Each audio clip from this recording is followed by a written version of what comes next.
250 videos. That's a lot of videos.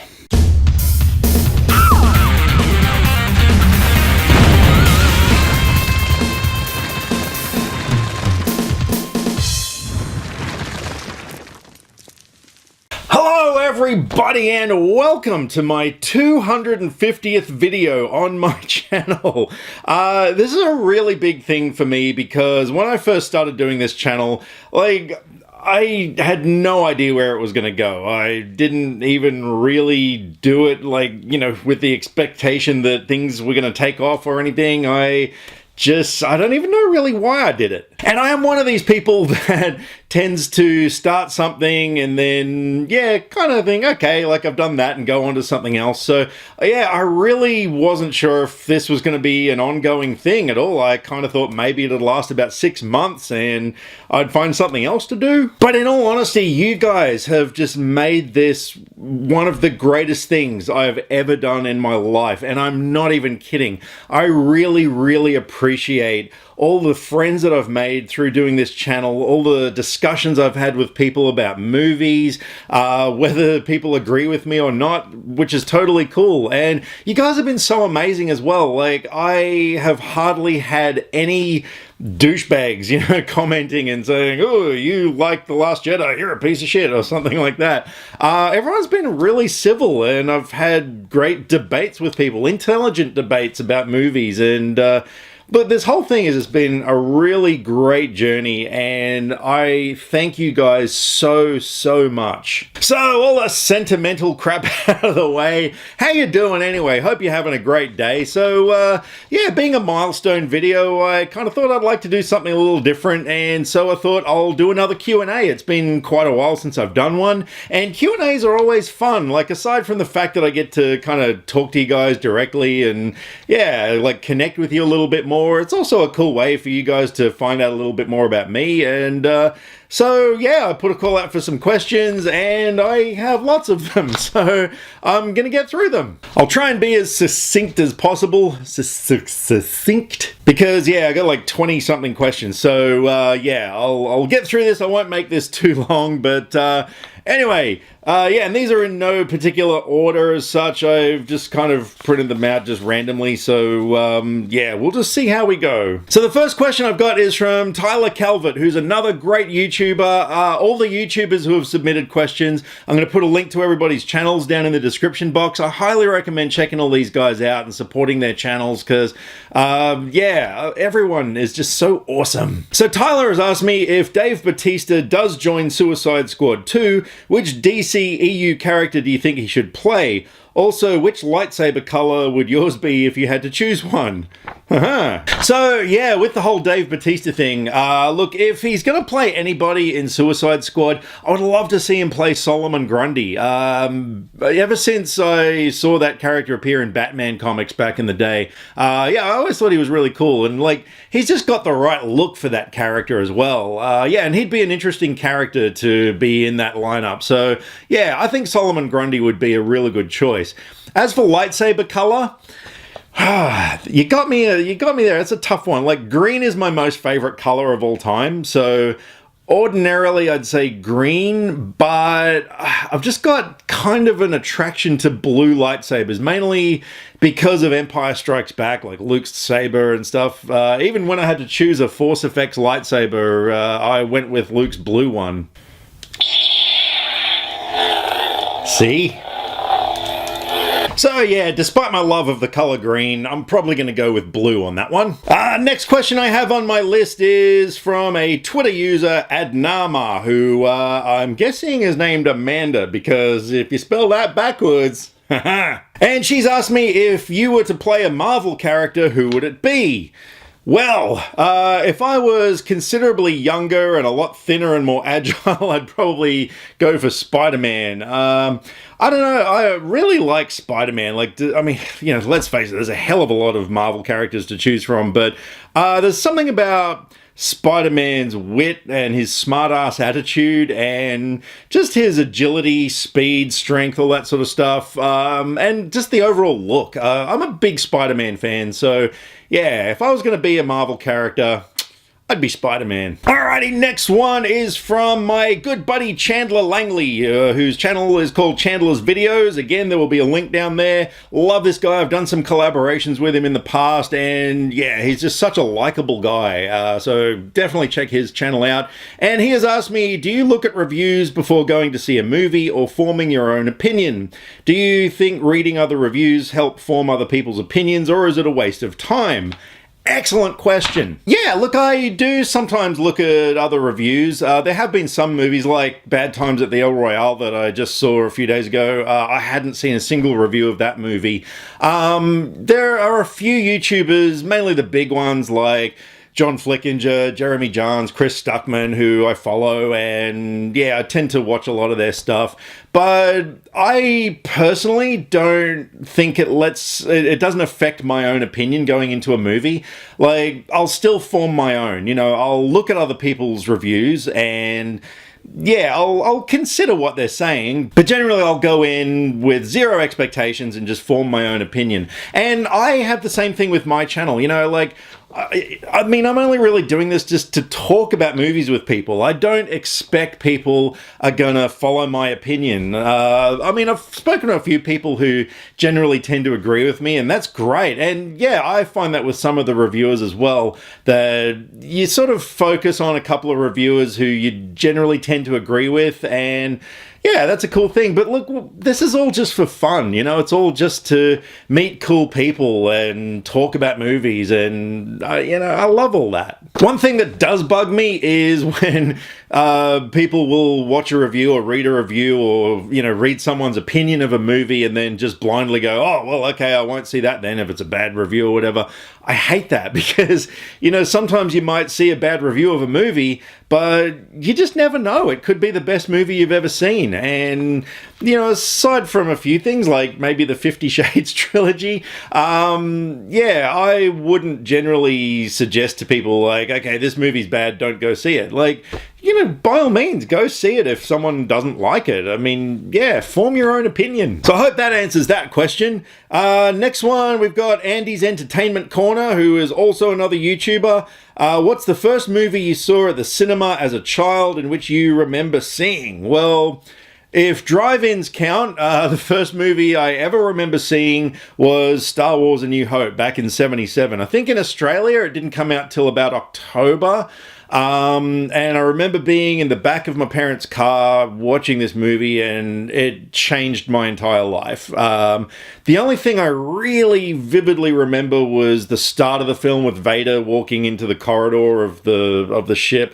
Yeah, and thinking to myself he was a robot because he didn't have a human face. But if you're talking about actual cinema, the first movie I remember seeing actually was probably Empire Strikes Back in 1980. And I remember going to the big city, like into a theater to see that when I was a little kid. And it was the first time I even remember going into a big city and stuff, and it was very intimidating. Next one. Okay, next one is a whole bunch of questions from another Twitter friend of mine named Holly Abear. So we go, what are your favorite and least favorite movies of all time? Breaking the rules and asking two. That is totally okay. Favorite and least favorite movies of all time. Look, Star Wars, I'd have to say, is my favorite. Even though Empire Strikes Back is a better movie, Star Wars was where it all began. And yeah, I mean, there would be no Empire Strikes Back without A New Hope. So I would say that's probably my favorite movie, not just in terms of brilliant filmmaking and storytelling, but just the way it affected my life and kind of made me the person I am now. And as far as least favorite movies, yeah, I would have to say 50 Shades Freed is the worst movie I've ever seen in my entire existence. You know, I only saw it not that long ago, and if I was to give it a rating, there would be the first time ever on my channel I would have given it a negative score. I just couldn't believe something like that actually got made. Like, it made no sense. There was just no purpose for this movie to exist. And yeah, like, out of all the bad movies I've ever seen in my life, I think that one angered me the most. Next question from Holly. What creative outlets do you use? Are you an artist or a writer or a filmmaker? I'm all of those things. I've always been a very creative person my whole life. Ever since I was a kid, I used to draw a lot. I used to love drawing. I was really into music. My sister is also a musician and all sorts of other creative type things. And yeah, through my life, I've been in bands. I've played a bunch of instruments, mostly bass guitar. I'm a big bass fan. I am also a writer. I'm a published author. I actually had a short story published in an anthology a few years ago. And I'm definitely a filmmaker. That was actually what I want to do with my life, is to become a filmmaker. I've done a lot of music videos. I think I'm approaching 17, 18 music videos now. I've done some short films. I've shot a feature film for somebody a few years ago. And yeah, that's like a really, really big passion of mine. So yeah, I would definitely classify myself as a very creative person, and yeah, hope that answers your question. And finally, she asked, am I a dog person or a cat person or both or neither? I am both. I love all animals. Yeah, from large pachyderms down to little insects. I'm a big fan of all of them. I've always grown up with pets through my family and stuff. I love dogs. I'm probably more of a cat person, mainly because cats have this don't give a shit attitude. Like, you know, they just do their own thing, and I love that about them. Like, dogs are so subservient.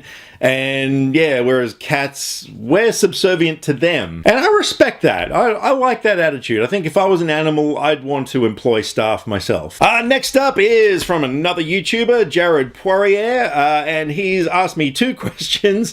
The first one is, what's the worst horror movie you've ever seen? That would come down to probably a tie between two.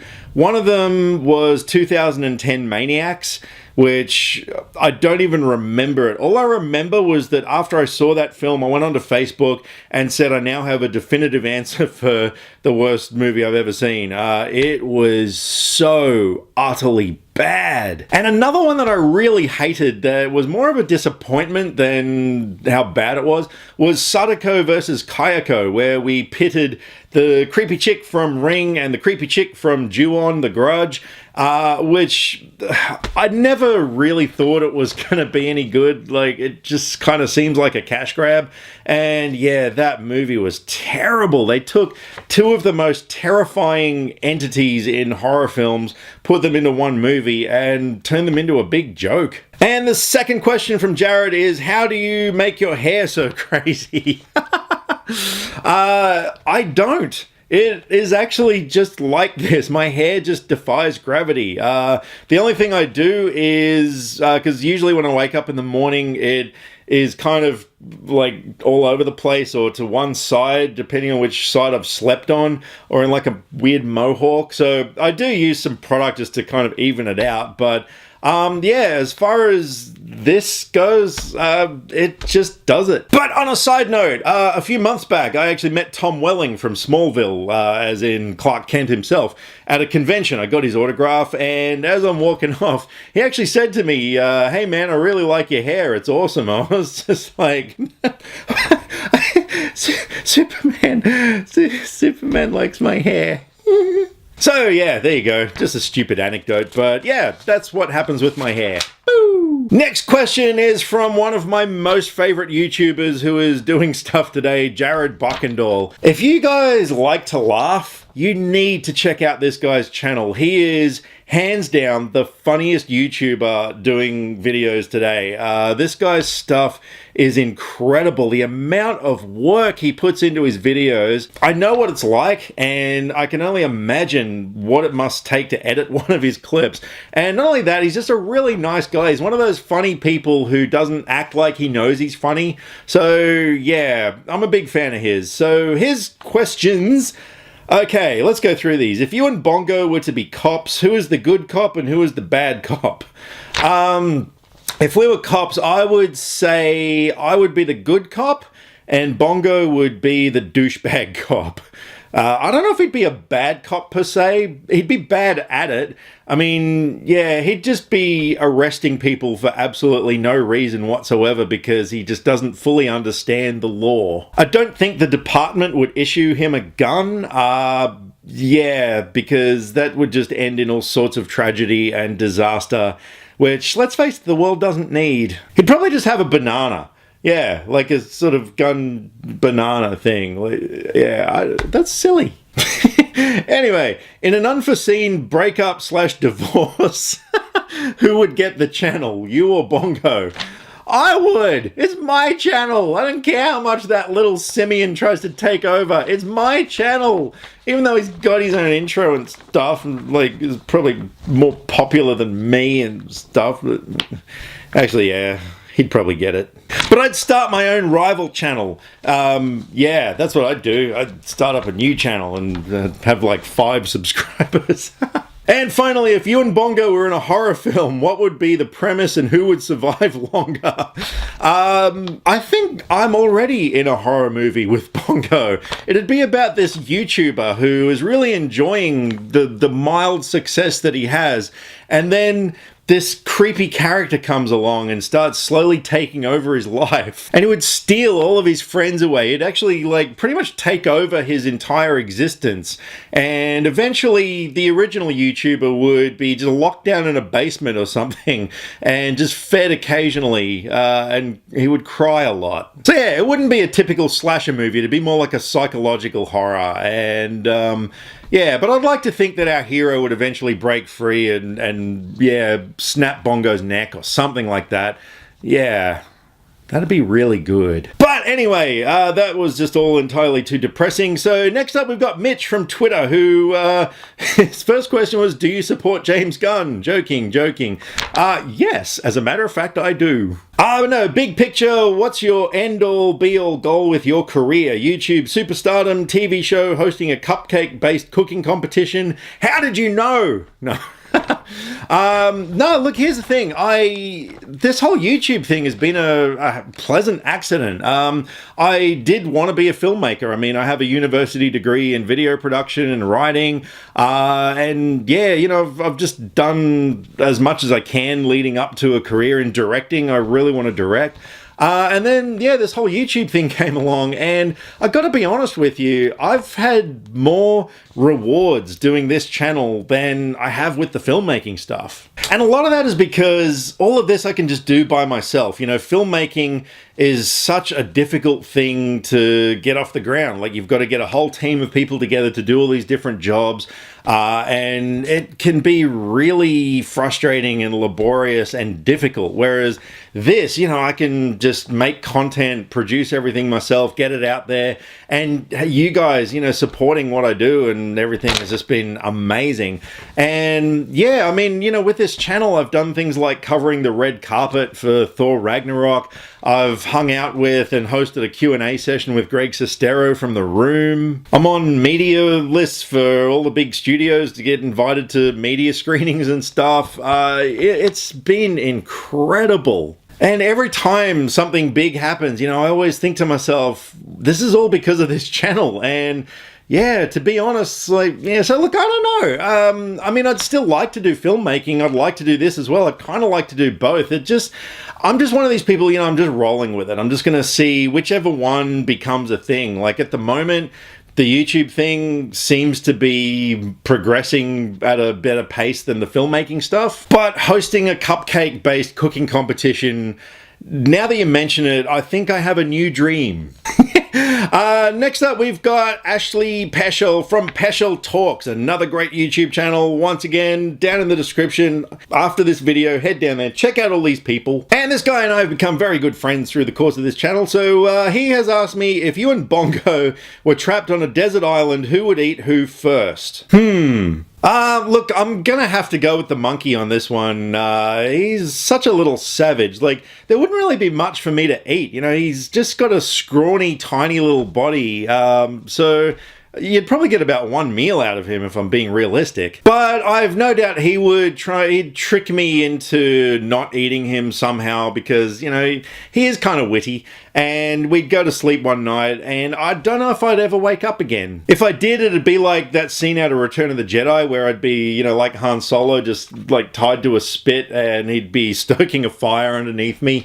Yeah, so yeah, he'd win. Next one. If the world was about to end but could be saved by an act of sacrifice, who would do it, you or Bongo? And what would your epic final words be? When you say an act of sacrifice, like, could I sacrifice Bongo? No, look, I would let Bongo sacrifice himself.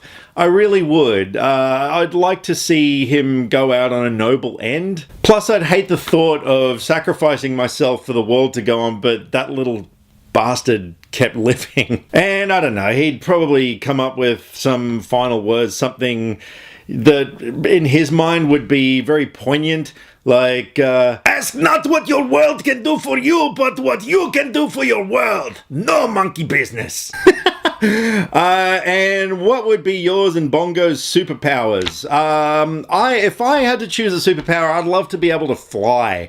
That would just be so amazing. I used to have recurring dreams where I could just sort of jump up, kick my legs rapidly, and actually fly, and I love those dreams. So yeah, that would be pretty cool. I'd like that. And I'm pretty sure Bongo already thinks he has superpowers, because realistically, you know, if you asked him, would you like super speed, he'd tell you that he's fast enough as it is. If you like super strength, it's like, no, he's the strongest monkey around. Like, you know, he's just one of those annoying, egotistical little animals that, yeah, there's just no pleasing him. I'm pretty sure if he had to pick something, though, it'd probably be something like invisibility, just so he could be extra annoying and just, you know, trip people over and do annoying things like that.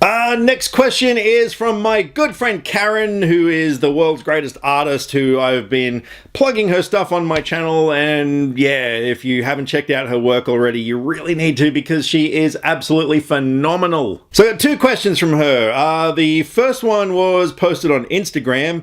You're starving and the only way to survive is to eat a human. Which part of said human would you eat first?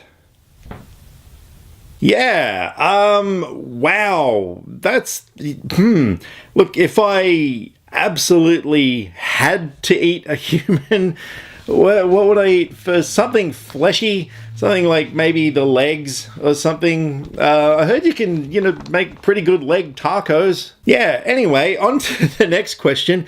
What's your bacon number? Can't imagine it being more than 4. Now, for those who aren't aware, a bacon number is how many degrees of separation you are from Kevin Bacon, because he's been in that many movies that pretty much everyone is like linked to him somehow. And my bacon number is actually 3, because I can't remember the names of these people. I'll put a thing up on the screen right now, but I was a background extra in a movie called Crooked Business, which was shot here on the Gold Coast, and one of the actors in that was in a movie with someone else, blah blah blah, who was in a movie with Kevin Bacon. So yeah, you know, me and Kev, me and the Bake Man, we're like that.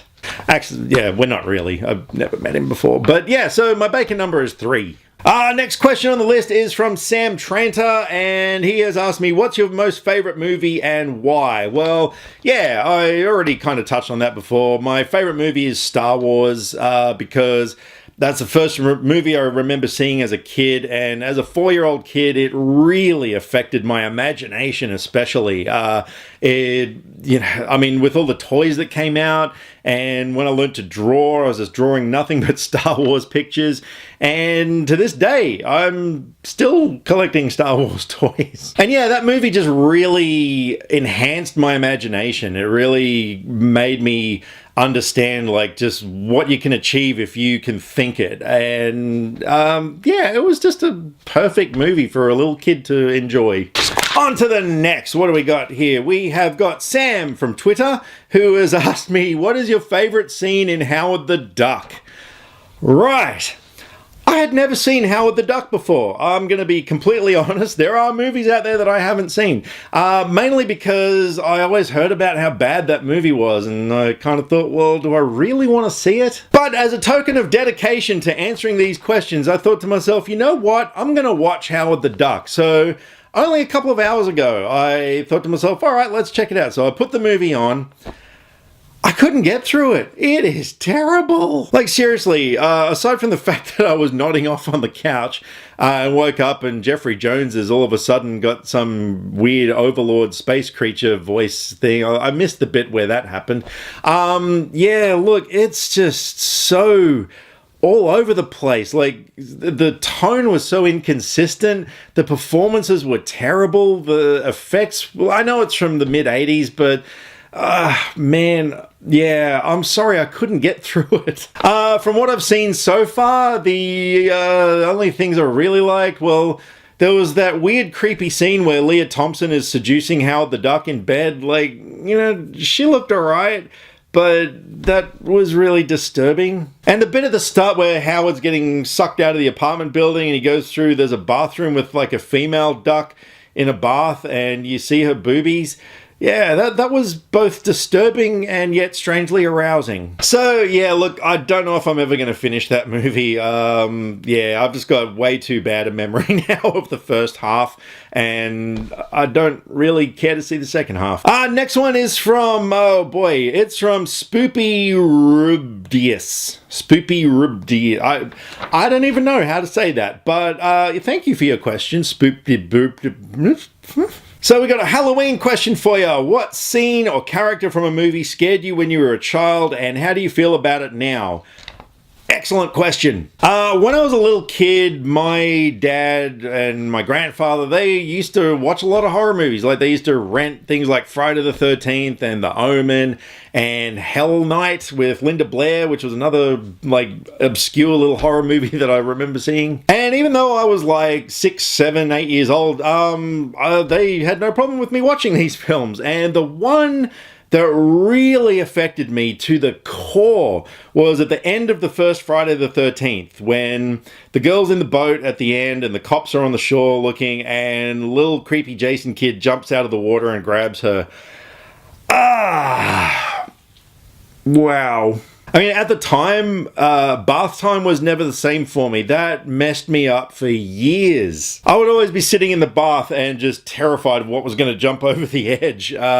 And yeah, to this day, like, that scene really affects me when I watch it. It, even though I know it's coming by now, but it just still is one of the most disturbing shock moments of a horror film. Yeah, so that one really got to me. And the very last question is from my good buddy Steve, aka Dark Globe 1977, and he has asked me, why is Michael Dudikoff so awesome?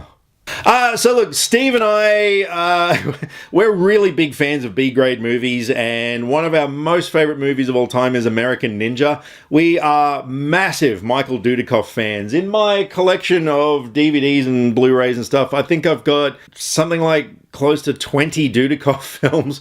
And why is he so awesome?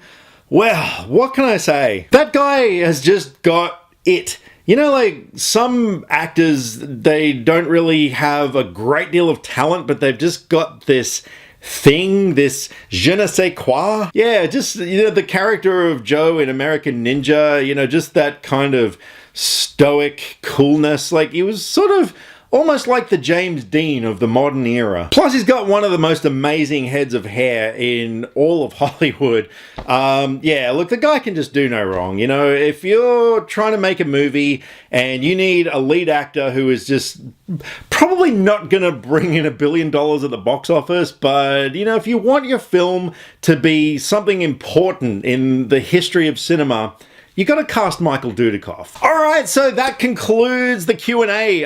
Once again, thank you so very much to everyone who submitted a question. That was a hell of a lot of fun, and hope you guys had some fun with it as well. And again, just thank you so much to everyone who's been supporting my channel. I really appreciate it. I hope you guys are really enjoying everything I'm putting out, because yeah, I never really sort of think that far ahead. I mean, I just have fun doing this, and I throw the videos out there, and you know, if you guys like them, cool. If not, well, whatevs. And also a really big shout out to the James Gunn support family on Twitter. I'm not going to go through everybody's names because there's just too many of you. But yeah, hashtag rehire James Gunn, or I stand with James Gunn. There's so many hashtags. And yeah, I've had so much fun meeting all you guys and interacting with you, and yeah, fighting the good fight. But I gotta say, as a lifelong DC fan, you know, I'm kind of happy with the recent news. I gotta say. All right, so coming up next, yeah, more movie reviews, more stuff, just more fun in general, and here's to another 250 videos.